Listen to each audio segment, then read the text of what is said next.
Hello, friends. It's John Klein III with episode 146 of Shadow and Flame of Magic, the podcast. And today we are going to review a deep dive into Exceptional X-Men 2. And then for Venom Month, we're going to do Guardians of the Galaxy Volume 3, Issue 21. So let's get into these. Oh, maybe that doesn't work out as well. So, Exceptional X-Men 2, which, spoilers, freaking love this comic. Uh, People were loving Bronze as they should, but I don't know, ever since I saw the character designs, Melee really jumped out at me. And we learn all about her and Axel uh, this issue. And so, let's see here. The island nation of Krakoa was a safe haven for all mutants. In order to defend mutant kind, Kate Pryde was forced through violent extremes that have left her forever changed. But now that Krakoa is no more, mutants, including Kate, find themselves displaced across the globe, facing a hostile world that hates and fears them. Kate Pryde is determined to live a normal life in Chicago and leave her days with the X-Men behind her. She's working as a bartender at Lulu's Tavern and sharing an apartment with her friend, Preeti, who, spoilers, we do not see this issue. She's even trying to date, but when she witnessed a young mutant named Trista being harassed by a bouncer, Kate had to intervene. She got Trista to safety and earned her highly enthusiastic admiration. Kate has also caught the attention of telepath Emma Frost, who has plans of her own. And the writers Eve L. Ewing, artist Carmen Carnero, color artist Nolan Woolward, and letterer VC's Travis Lantham. And I got the traditional cover. We went to Muse Comics in Missoula and hoping for a variant cover of any kind. And they only had one copy left of issue 2, but I had already ordered it on eBay. And not knowing what our travels to comic book stores was, I had bought it on eBay already. So, but then the copy came in the day later. So I was like, oh, all right. But I was all for buying a variant cover. I did get one of the traditional covers for issue 1, so that's nice. You can see that and images from Guardians of the Galaxy on my TikTok at JackalSII. And well, now I'm trying to think, did I make an Exceptional X-Men 2-ish video? I apparently did not do that, so major um oops. So I gotta do that after this. I guess I should announce it here that we are moving in one of the earlier weekends of November into not a house that we own, but we're moving out of a duplex into a house. And so, not sure what's going to happen podcast wise, but videos are going to look a little different. And I already put away my Pop Funko collection, but maybe I can do. I'll figure that out. That's behind the scenes, but I need to do something for this issue. That's for sure. So, Chicago, Bridgeport neighborhood, Saturday morning, and one of the Cubs games just released, and everyone's busy, including Kitty. Trista keeps texting Kitty, but she doesn't really have time for her. I imagine she's trying to create boundaries. And I should say, Carnero, Woodward are just like my all-time favorite working creative team right now. Like this comic looks beautiful. And Anthem does an amazing job of lettering. All of Ewing's amazing script. Kitty, for just a page, breaks, I don't want to say breaks the fourth wall, but narrates to us, the reader. And she's going on her date with Nina, who does local theater. So, shout out to Nina and the Nick Dosos of the world. And And I like how Nina, just a gal with short hair and brown hair, and they're going to see her little cousin's high school soccer game, which is an unusual first date, but she was going, might as well have a little fun. And thankfully, her little cousin's not um, Axel or Melee. But, and I also like how Nina's her own character design. Like, she's not like, she doesn't look like Rachel or Ileana or just anyone. She's just her own, gal making in a world.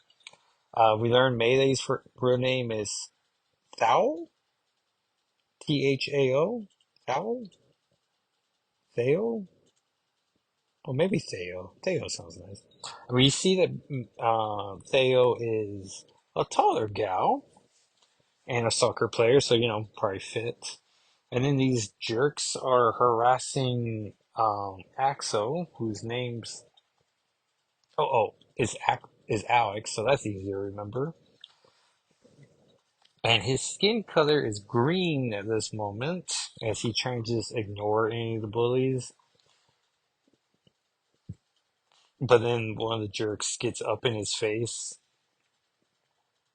and you need to see out. Poor Alex is just bored by the whole thing, but his color turns blue as he tells him that he should go talk to anyone, like talk to a professional who's not me, anyone who's not me.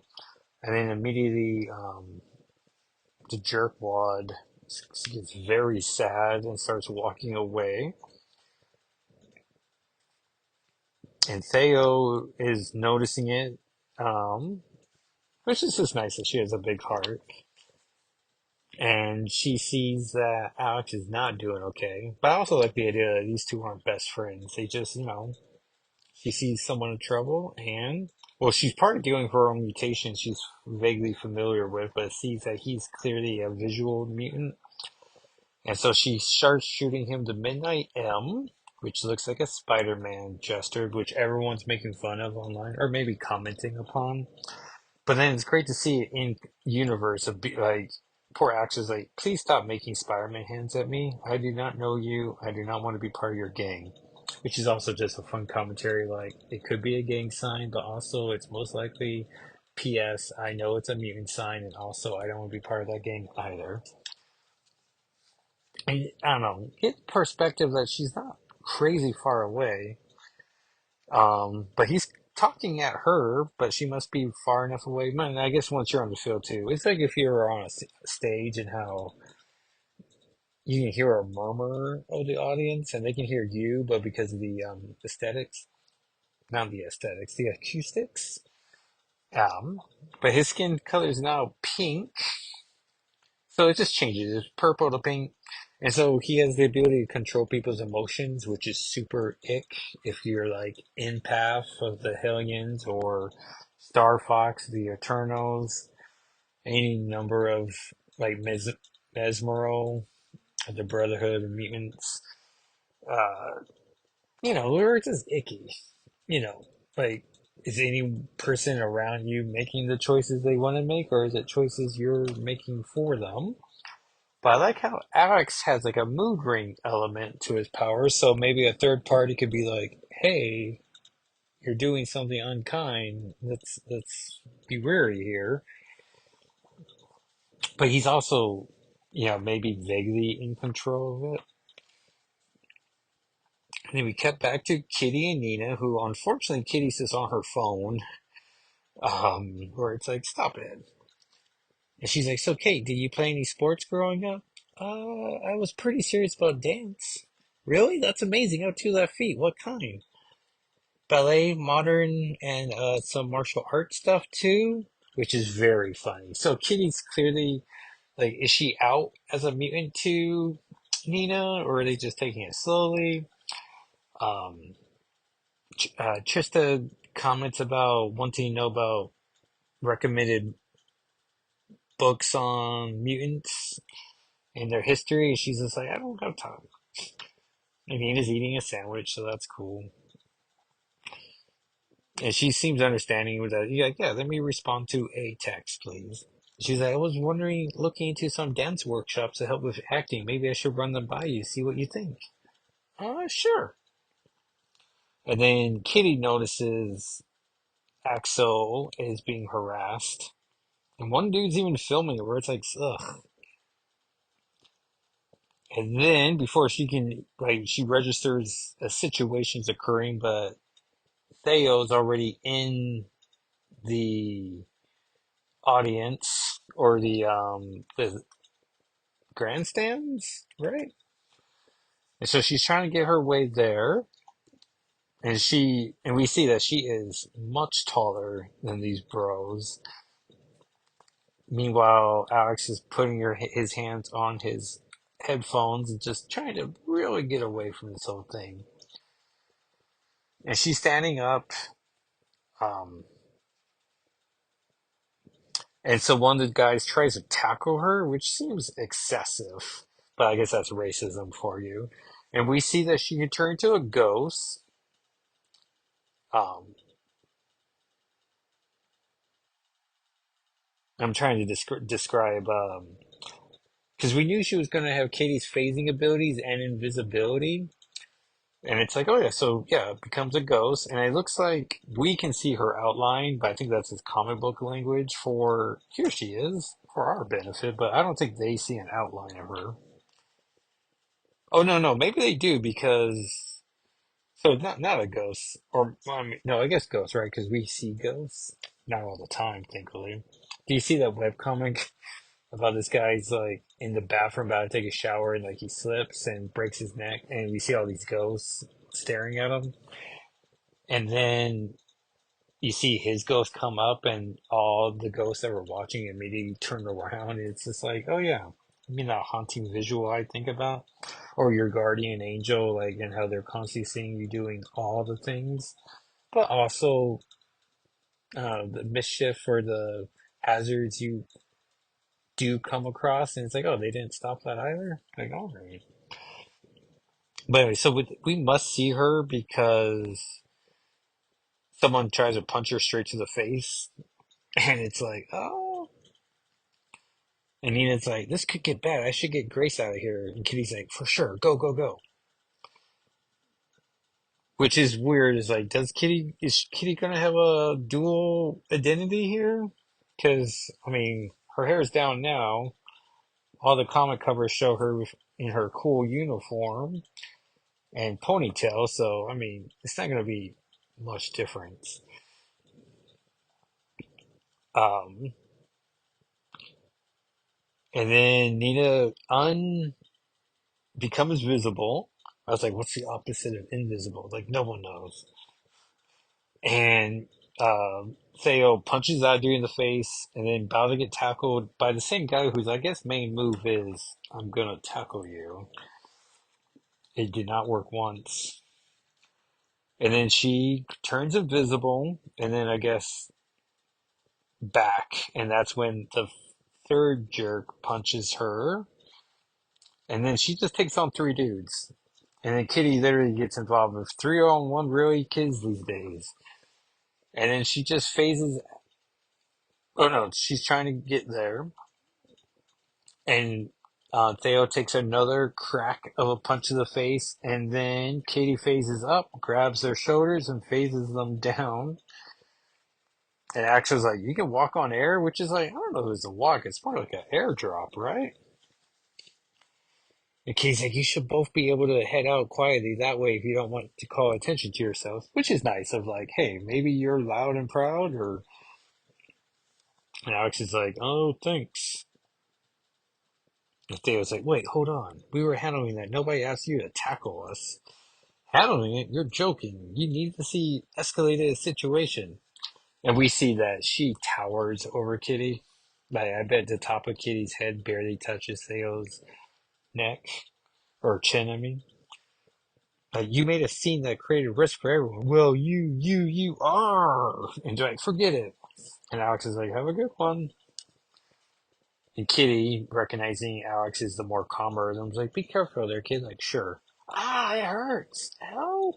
And poor Theo has her stuff stuck in the pillar, which is weird. Like, you think she would have avoided it anyways? But, you know, it's a heightened experience. I'm going to get you out of here. You're going to be fine. Take a deep breath. Focus on your body. Start with the top of your head and work your way down. You can see yourself in your mind's eye, can't you? Um, there. There's your forehead, your ears, your chin. You are your own person. This is you, your body. You are in control. Your neck, your shoulders. There you go. And then Theo turns invisible and frees herself. And Alex is like, bye. And so they talk briefly about, um, just they don't know each other, but thanks for helping me. She quotes Martin Luther King's "The injustice anywhere is a threat to justice everywhere," which is valid today as it ever has been. And then Kitty makes it back to the stands. And maybe she's breaking the narrating here about what am I doing? Why does this keep happening? Is my civilian life just going to just become the baby mutant rescue lady? As she's like walking back to Nina. Grace has caught up to Nina. The game is canceled because of a one stupid fight. Nina comments about how Theo has a short fuse, but it seems like justified. But Grace comments about how Theo's always doing stuff like this. And Nina's gonna drive her home. I like how Nina calls Kitty Kate because clearly when they started texting each other, or maybe any online presence, she probably was calling herself Kate. But then with a teenager, it was like, oh, yeah, I'm gonna be um like Kitty now to these kids. And Kitty says, "Hey, no problem, brain check." So I don't know. There's a part of me that's like, hopefully Nina is cool and isn't going to, um, I don't know, be a bigot, right? Um, I guess now's the time to be like, Nina's definitely has a tan, so I don't know if she's a different nationality or something. Like, she's definitely darker than Kitty. And then we see Kitty driving her car, and I guess commenting to us, or maybe just talking aloud in her car because we all do that. We all do that.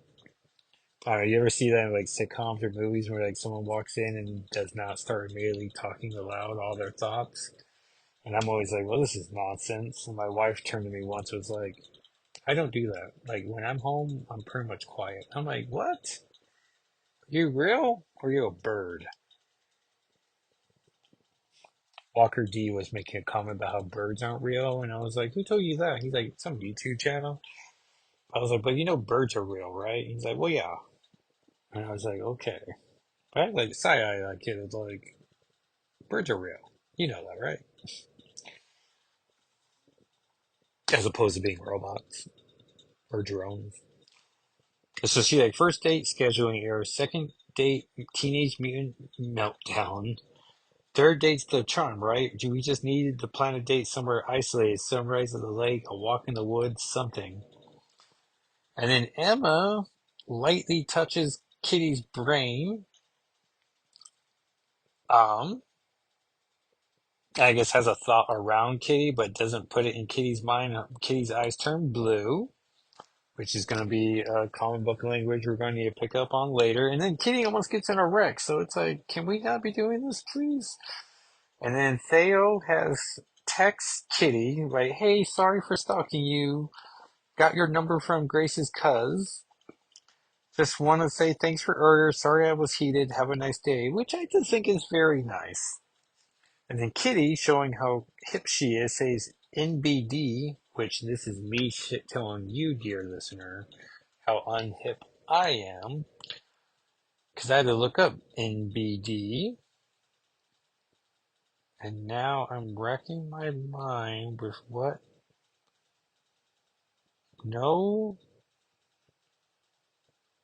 better day? Nothing by. Ugh, what does BDE stand for? Ugh, oh, Dad, no big deal, which makes sense. Hey, I think I know someone you should meet. Oh man, this is going to solve all my problems. She stops text, right, telling us what she's typing.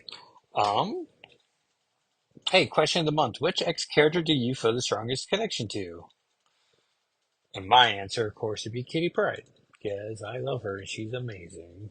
and has a kick-ass purple dragon companion. She's a great best friend um, to Rachel and Ileana and Wolverine or Logan and Nightcrawler.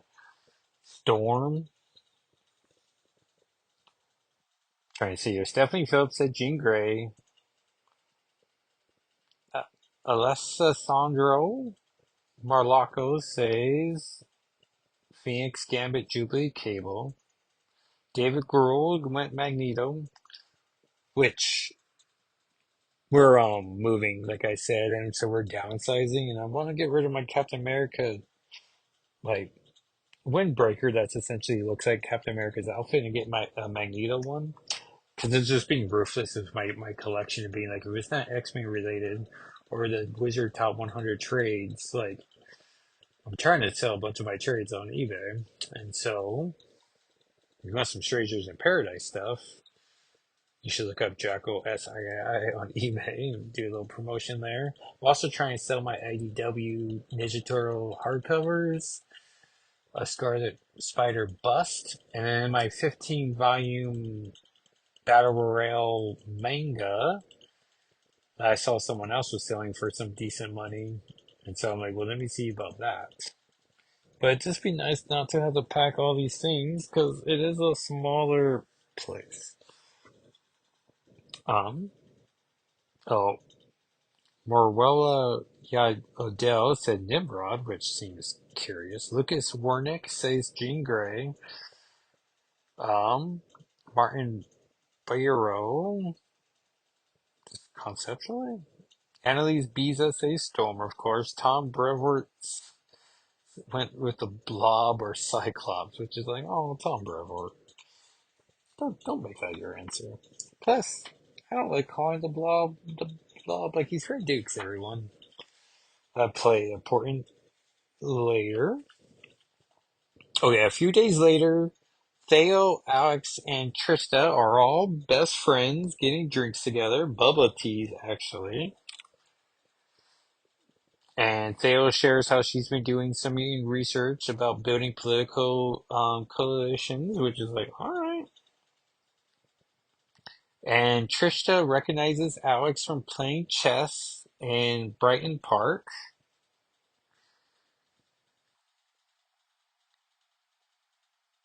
And then one lady was walking up to their table, just talking aloud.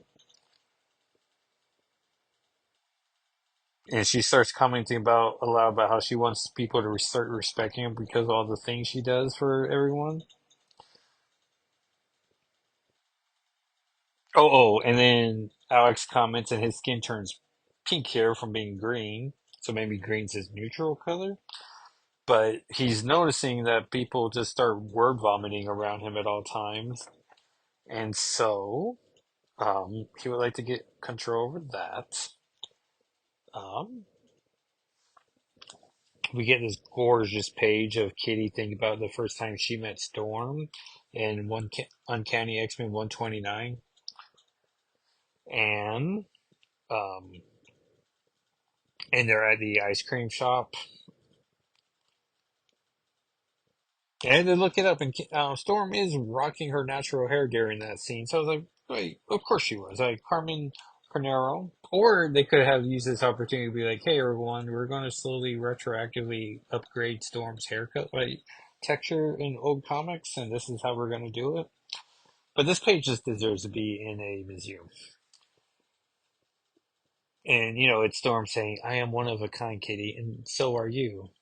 And you're in the other X-Men, you'll be my teachers? More than that, kitten. We'll be your family. Always, Aurora? Always? And then cut to Kitty just on her couch and some knocking, sitting next to Mika, who is just that dog just sleeping next to her. And as she looks through, oh no, we get the image of the what do you call it? The eye hole, the eyeglass.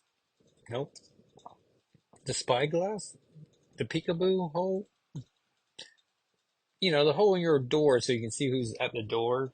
We get a fun angle of the kids have found her, which makes sense as Trista sent her a gift box.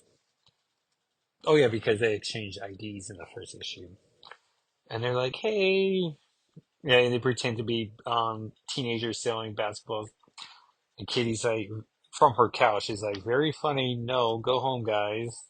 And Theo's like, "I can phase through," and Kitty's like, "That would be B&E. Also, no shade, but can you?" And that cracks up Trista, and she's like, "Go home." And then Kitty finally gets up to the door and is like, "Look, I can get you. You all need some support, but this is really inappropriate." And we see Emma's already walking down the stairs with them. She's wearing like a very elegant outfit, and that is very covered up as well. And there's some nice, I don't know, aqua blue coloring here. No need to trouble yourself, dear. I'll see to it these young people get exactly what they need. And we see all their eyes are light blue. That matches her outfit. And they're just going to follow her through. And Kitty's like, "Emma, no!" Like, bad Emma. So I love Emma taking the initiative to grab these kids. I do not love that she's telepathically making them follow her, especially as it's been a few days later. And I'm sure you just Google X-Men. Like, I'm sure there must be pictures of Emma Frost all over the internet. But I guess it's easier to manipulate them to follow you. What I imagine is what it really is she's trying to get Kitty to be like, take a stronger stance of I will tutor you or mentor you. And then we get to the letters page where Giuliani has written a letter.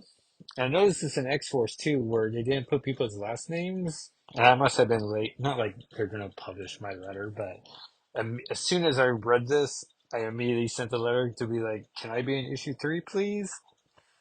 Um, so that'll be nice to see.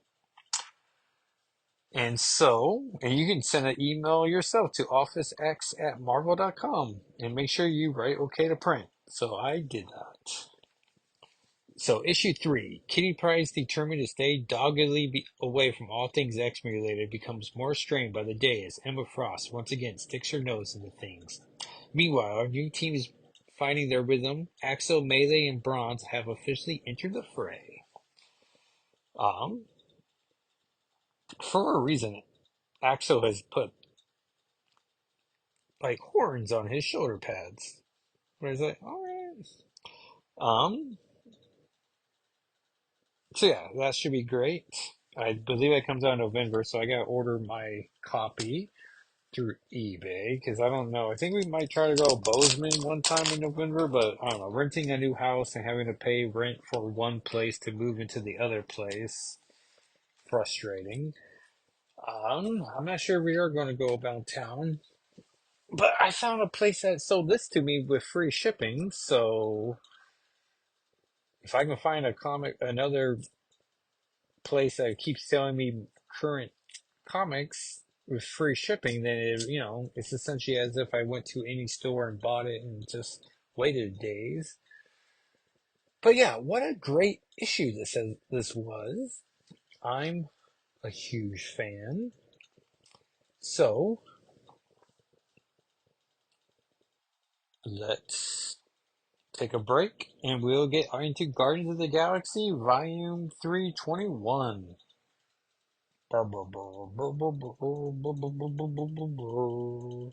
All right, everyone. So this comic came out in January 2015.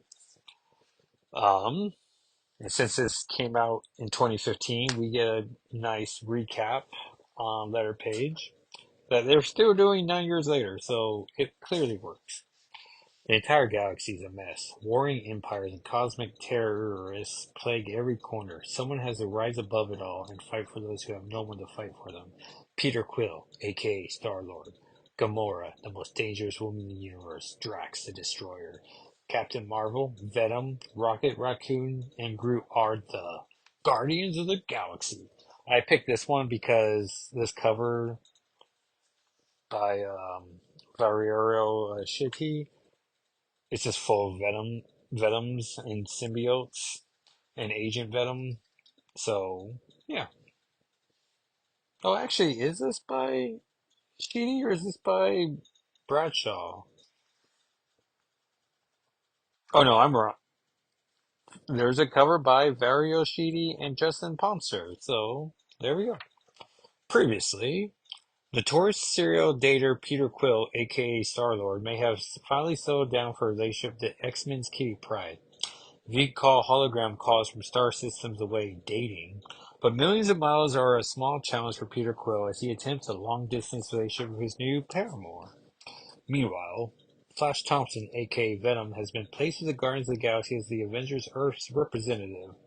However, after being kidnapped and separated from the group, Venom may not be as keen on interstellar adventures. Space has done strange things to his symbiote, and as each day passes, it grows stronger and more difficult to control. Can Flash regain control of his symbiote, or will he lose himself, become the murderous monster he has kept at bay for so long? But first, there's some space goons narrating about what they do. And we see they're talking loudly next to Venom, who Flash is walking around as if, I don't know, with a hoodie, but it's actually the symbiote, which is a cool thing. And Flash wants to go back to Earth, so this guy mentioned Earth, so he's going for them. He is also urinating in public, so, not great if you get caught. And he's like, Glarkoff! He's like, you're going to take me to Earth. You know how to get there. You're going to take me. And then I don't know if he turns around and pee on the like Venom's feet, but it's like, all right. He's like, you need convincing. Take me to Earth as he becomes a giant, you know, symbiote. He's like, I can't. He's like, take me to Earth. He's losing his. So the guy confesses, I was just lying. I was just talking. So Venom just keeps going, you will take me. And of course it's Venom. So it's a black word bubble with white text. So reverse, I guess. And then he wants to be spared, and he lets out a scream. And then we see the symbiote oozing out of the hallway. Oh, no, I thought it was symbiote, but I'm pretty sure it's just blood as Flash walks away in his hood form. Oh, so sneeze. Guardians of the Galaxy home ship, the outskirts of the Milky Way galaxy. And we catch up with Kitty and Quill. And this is during her Professor Kitty to the Professor Pride to the all new X-Men, who are of course the '05 time displaced to the present because of Hank McCoy. Oh, the present day Hank McCoy. I'm going to tell you something, but I don't want you to make fun of me. Peter, I doubt I'm going to use this amazing technology you have to broadcast me here back on Earth into your spaceship so you can have little space dates like this. Just so I can mock you. I mean it, Kitty. So do I. I want to tell you. Okay, so things have been insanely stressful on the ship. The team is, well, we're not in a great place. I know what that's like, the X-Men. We've had our moments, believe me. And the thing I want to tell you is that usually when these things, stressful, I go out. I go to some seedy dive and find some, let's say, a lady, some easy target. Uh-huh. And I would hook up. Uh-huh. Just meaning this stuff. Uh-huh. As her face is just losing interest. I don't even remember any of their names. Uh-huh. I mean, I've done this hundreds of times. And now she's just silent. Just glaring at him. No, please continue. This is every girl's dream. My point is, Kitty, I didn't do any of it this time. Instead, I thought, I need to talk to Kitty. And then Kitty throws her hair back. I need to see her face. Even if she's a billion miles away, I need to see her. And this makes her happy. I just wanted to tell you that it's a new thing for me. When are you coming back to Earth? As soon as possible. Damn right. How's everyone else on the team doing? Well, you know. And so it's a double page splash, or I guess a double page spread, because there are clearly panels and such. And then one dedicated page, and then that's it. That's all there are, Kitty. everyone's handling things on their own, and we see Drax is riding some, creature. Nowhere, a port of call near the end of the universe. Don't ask for the happy Fallock. And we see Venom still there. He's trying to haggle safe passage. Oh yeah, now he's trying to look for Drax. And then Gamora's there. And so Venom suits up and it tries to attack her. And she, I don't know, gives as good as she gets, which I guess is impressive for Venom's sake. But I guess he's losing his mind, so she's holding back. But she defeats him, and the symbiote sort of half separates from Flash, and then gears up and tries to attack some more. And Flash is just losing it to the point where the symbiote hides in a corner and flashes across the room. And then Rocket, Quill, Groot, and Drax all show up to help. Um, I guess separate the two of them. But Flash is. Oh yeah, and I forget this is during Flash's double amputee days, which I don't know if that's still his current phase. But Drax is carrying him, so that's nice. They got the symbiote locked up, but then Groot investigates it and it breaks out of it and it captures Groot. And the issue ends with a nice splash page of, say it with me, I am Venom. To be continued, but not for us.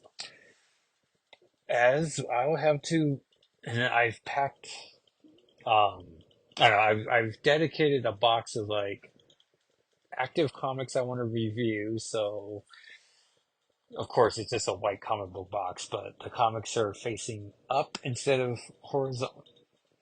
Don't say horizontal, but then say up here. So these are in a stack vertically instead of horizontally.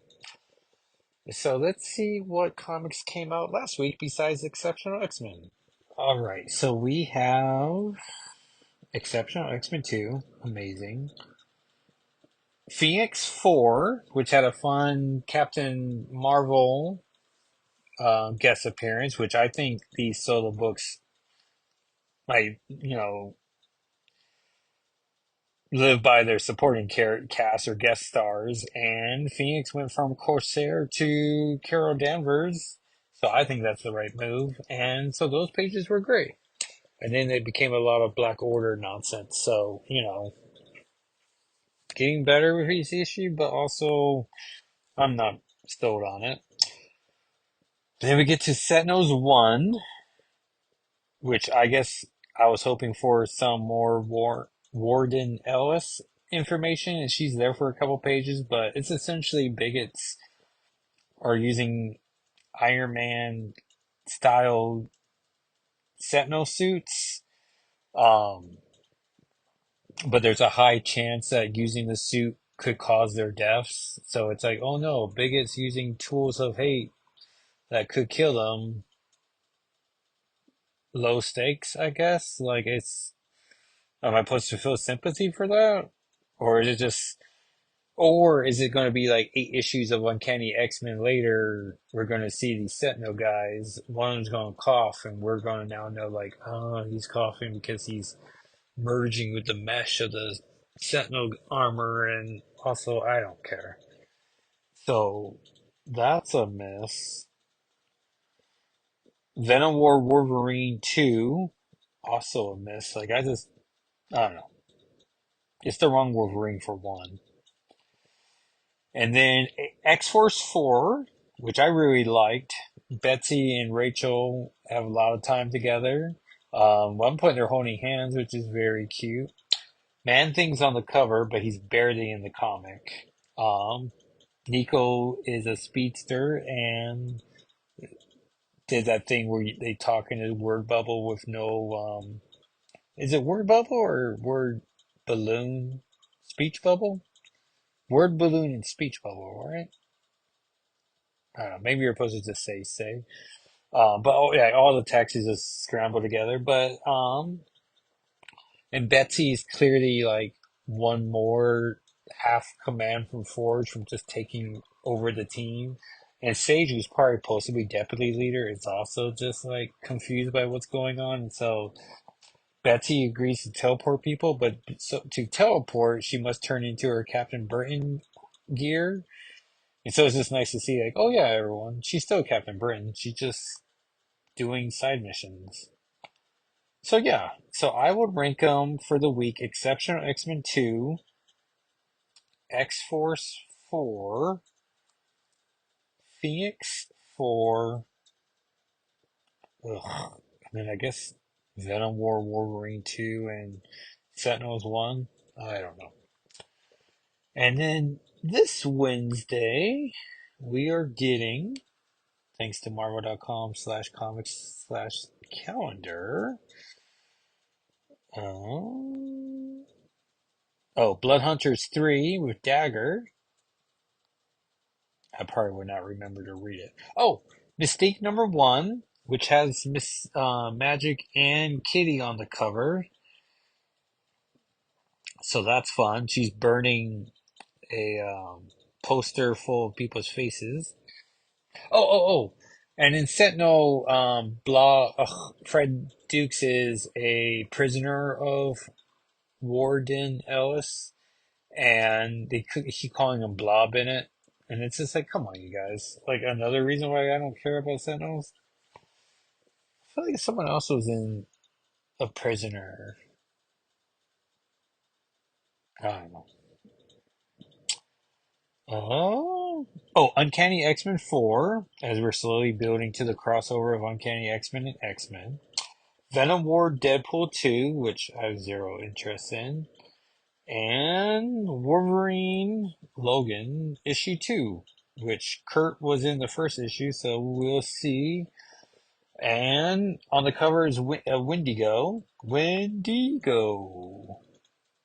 And um, I can only imagine that's to tie in with the Until Dawn PS5 remaster that I think is also going to PS4, which I'd be curious to get, but we'll have to see. So, comics this week I'm excited about is Mystique 1. No, okay. Uncanny X-Men 4, Mystique 1, and Wolverine 2, and if you count Venom War, Deadpool 2, and Blood Hunters 3, which probably not.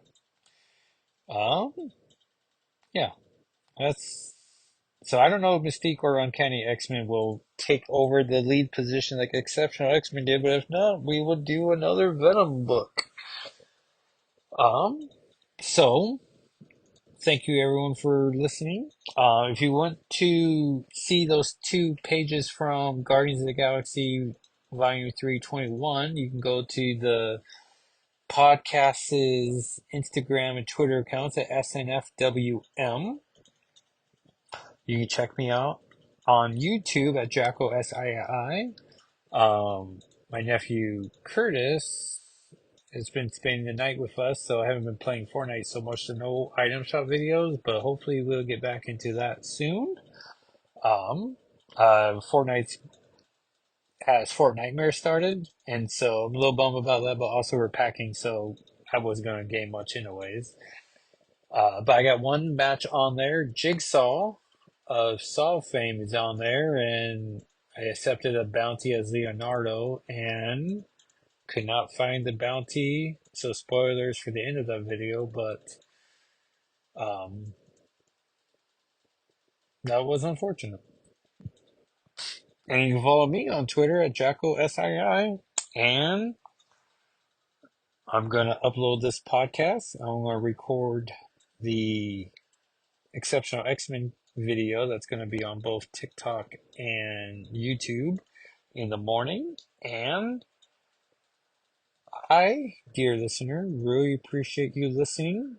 And if you will ask a friend to listen and subscribe, we're trying to grow this project. And of course, what launched everything and makes everything possible, shadowandflameofmagic.com.